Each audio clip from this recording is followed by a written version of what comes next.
guys? Eric and Chris here to talk about the second and I believe final trailer for the Clone Wars Season 5. A very, very eventful trailer. It's a doozy. It is indeed. You know, we should probably stop right here with the fact that we got Savage Opress and Darth Maul, but they are working with the Mandalorian Death Watch. That's pre-Vizsla there. I think in that shot. And Maul's got some different Maul has legs. got some different legs. Look, you can see it back there. Those are not the chicken legs anymore. So I don't want to say, you know, too much speculation here, but something's going on. Thank the maker. Thank the maker, indeed. You know, plenty of we got Palpatine doing his manipulative stuff here. And then we get into coming up here. We've got this. Okay, this is a big part I want to talk about here because a lot of people mishear what is said here. This is not Alderaan. It's Onderon. Onderon, another planet that if you played Knights of the Old Republic 2, you'd be pretty familiar with. It was also introduced in Tales of the Jedi comic book. So we're going there on Clone Wars. And they mentioned this. I'm going to mention several things that we discovered at Star Wars Celebration. So this is all officially released information, but it will be somewhat spoilery, including the fact that this is a little homage we just got here to Avatar. George Lucas himself said this was a little bit of a, you know, he said for a 1,000th less money, their little tribute to Avatar. The foliage even looks like Pandora a little bit there. And that was a character named Steela we saw, this sort of revolutionary. And she looks like she might be a big part of the season. Yeah, it certainly seems so. I just want to go back here because Gatling guns, was pretty badass. And what's the point of having a Gatling gun with lasers? And you know, just it looks cool. Storyline here involving R2-D2 being sort of sent on a mission, a little espionage mission, but we'll see more of that later in the trailer, including something that I think is very relevant to the interests. Oh, this is a big thing here we want to talk about. This looks a hell of a lot like a certain video game that is coming. A little 1313 action there? Yeah, a lot of people speculating, are we seeing 1313? I'm guessing if it's not 1313, it's 1420 or 1138. So if you want to be having some fun with Star Wars, I think we're going to delve into the idea of these multiple levels and have a little synergy there this season. Yeah, I mean, it seems like they're bringing the game world into Clone Wars more and more. I think that they've always been pulling from like all facets of Star Wars, but yeah, I do think the games are kind of getting a nice little spotlight here this season. Right here, I want to just stop for a second because this is Asajj Ventress in another new costume. She likes to change her costumes almost every season. The perfect fighting game character because she's got so many alternate looks. She does. And a little glimpse here of what looks like a big fight with Ahsoka. Last time we saw this character, Ventress, it seemed to kind of turn a new leaf and helped Obi-Wan, but maybe she's taken a turn for the bad again this season. You can only stay good so long. And here's a meeting here. I want to stop on this part because there's a couple characters I want to take note of. The girl there is Bo-Katan. That is the Death Watch member voiced by Katie Sackhoff. We met her last season. She never took her helmet off, but now we see what she looks like.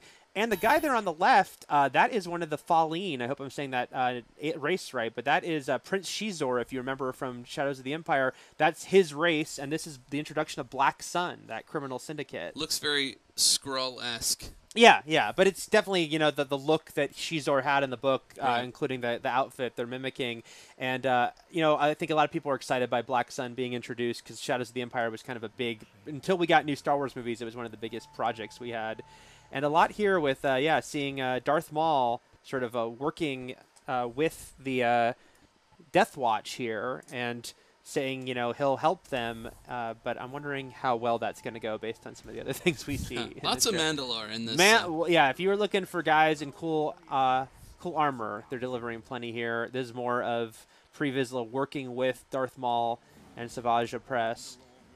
And looks like, we want to talk about this guy. Yeah, so he's wearing the Mandalorian armor, and he's got the spikes coming out of the head. What's your theory? I have two theories. I mean, some people are like, is that Darth Maul wearing Mandalorian armor? But I think more likely it is Darth Maul's sort of his followers, because it looks more and more like there's some sort of split with Death Watch, and some of them start following Maul, and you have the red armor on several of the guys. I think it's Shredder. Or it's the Shredder. It's very, very possible that the Shredder is introduced this season as well.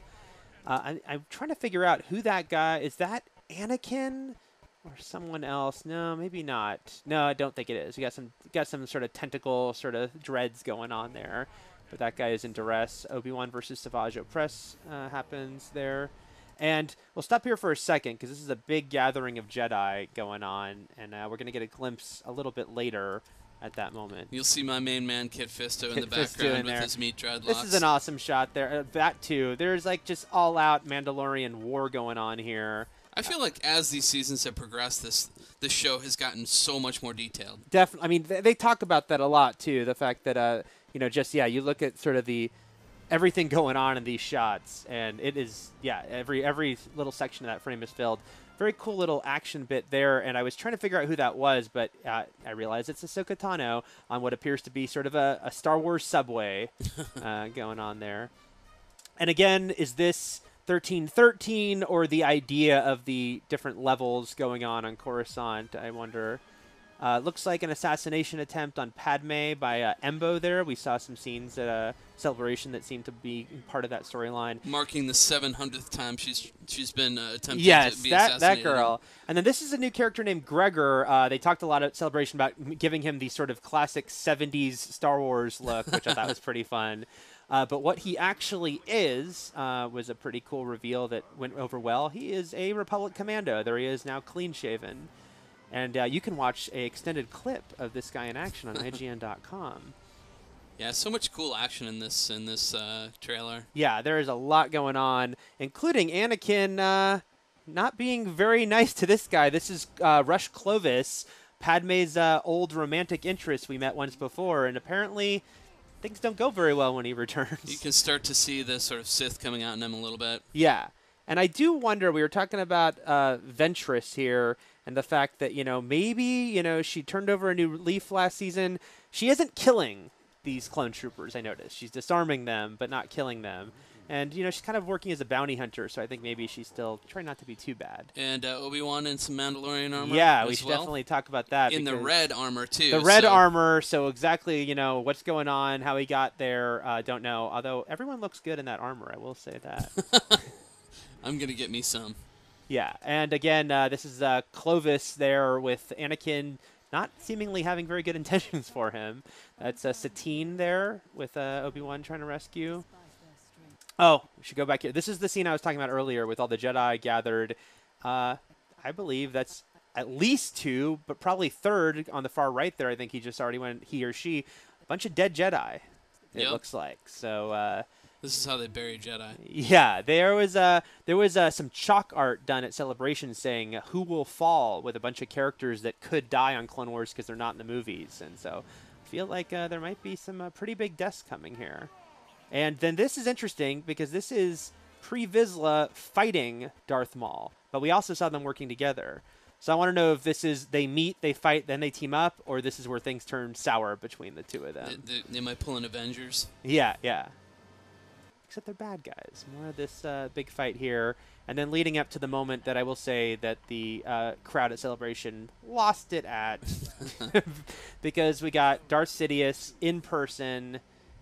And what's that? Two lightsabers. Yeah, it's badass. It is badass, but not as badass as this. As actually seeing Darth Sidious fighting Darth Maul alone, that would be cool. But then you have Savage Opress there. So it's basically sort of a Sith mega war going on as they're going to deal with the fact that there's supposed to only be 2 Sith, and we got a few going on here. This was a scene we saw at Celebration in full, and this is Bo-Katan rescuing Obi-Wan. See, there he is, from other Mandalorians wearing the red armor. So again, some sort of civil war seems to happen between Death Watch. And he might be sort of incognito, like infiltrating the group, right? I mean, initially, but they got to know. She's already met. I think at this point she must know who he is, and something's happening where she's working with him because I'm guessing maybe she doesn't like Darth Maul's leadership, and that kind of causes this division between them. All speculation, of course. That was kind of not that it could be anyone else in that armor with the 2 lightsabers, but you're 100% confirmation that that's Ventress in a new costume. Gregor kicking some butt. And again, we got a glimpse at 2 more big fights going on here. First, the Ventress Ahsoka fight, where Ahsoka is not in a very good position, and then this amazing sort of Sidious Maul Savage fight going on. And again, more Death Watch versus Death Watch here. to show off. But yeah, looks like a pretty boring season. It looks like nothing has a very talky political season, ending with, I think, Maul, but it could be Savage, but they're not in a good position. Who's ever getting fried there by Sidious? And again, I'm thinking one of those guys at least is not making it out of this season alive. But we'll find out. We'll find out on its new time slot, Saturday mornings.